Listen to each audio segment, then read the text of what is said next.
Hello everyone, welcome to Sonal's kitchen. આજે બનાવીશું મેરીનારા sauce pasta with basil. તો ચાલો રેસીપી જોઈ લઈએ. અહીંયા મેં એક વાટકો આ રીતે પાસ્તા લીધા છે. પાસ્તાને ગરમ પાણી મૂકી અને એમાં નાખી દઈશું. આ રીતે પાસ્તા નાખી દીધા છે અને વચ્ચે વચ્ચે આ રીતે એને હલાવતા રહેશું. હવે એમાં સ્વાદ પ્રમાણે થોડું મીઠું પણ નાખી દઈએ.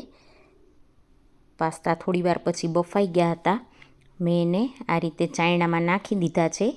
આ રીતના આપણે પાસ્તા બાફવાના છે. હવે થોડા પાસ્તા નીતરી જાય એટલે એની ઉપર થોડું ઓલિવ ઓઇલ નાખી દઈશું, એટલે પાસ્તા સરસ છૂટા છૂટા થાય. આ રીતે મેં અહીંયા ઓલિવ ઓઇલ 1 ચમચી જેટલું નાખી અને પાસ્તાને બરાબર મિક્સ કરી લીધા છે. અહીંયા ડુંગળી અને 4 કલરના કેપ્સિકમ લીધા છે, લાલ, લીલું, કેસરી અને પીળું. થોડા બેઝિલ લીવ સુધારી લીધા છે અને થોડું સુધારેલું લસણ. એક કડાઈમાં થોડું ઓલિવ ઓઇલ મૂકી દઈશું, 2 ચમચી જેટલું. એમાં ઝીણું સુધારેલું લસણ નાખી દઈશું. લસણને આ રીતે હલાવતા લઈ થોડું સાંતળી લેશું. ત્યાર પછી એમાં ઝીણી સુધારેલી ડુંગળી નાખી દઈશું.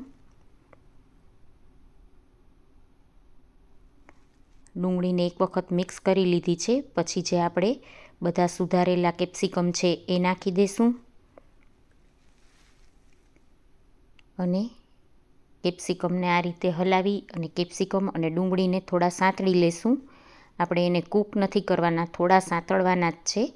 અહીંયા મેરીનારા સોસ લીધો છે. હવે એમાં આપણે મેરીનારા સોસ નાખી દઈશું અને આ રીતે મિક્સ કરી લેશું.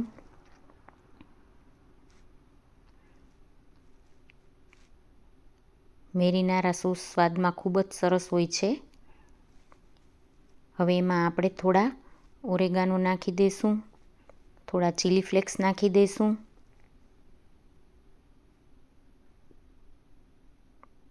ચીલી ફ્લેક્સ આપણને વધારે તીખું ગમતું હોય તો થોડા વધારે પણ નાખી શકાય. બરાબર મિક્સ કરી લેશું. આપણે એમાં થોડા મિક્સ હર્બ્સ જે હોય એ નાખી દઈશું.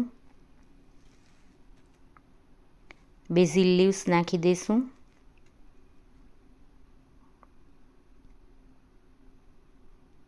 હવે એમાં થોડું આપણે પાર્મેઝન ચીઝ નાખી દઈશું.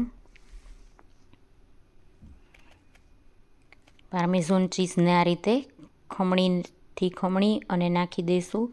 થોડોક મરી પાવડર નાખી દઈશું અને સોસ બરાબર ઉકળી જાય એટલે જે આપણા બાફેલા પાસ્તા છે એને આ રીતે હાથેથી છૂટા કરી અને નાખી દઈશું.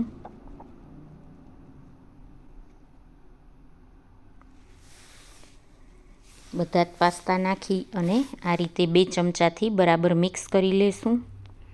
પાસ્તા સરસ મિક્સ થઈ ગયા છે. તૈયાર છે પાર્મેઝન પાસ્તા. જરૂરથી ટ્રાય કરજો. જો તમને આ રેસીપી સારી લાગે તો લાઈક કરજો, શેર કરજો અને સબસ્ક્રાઈબ કરવાનું ભૂલતા નહીં.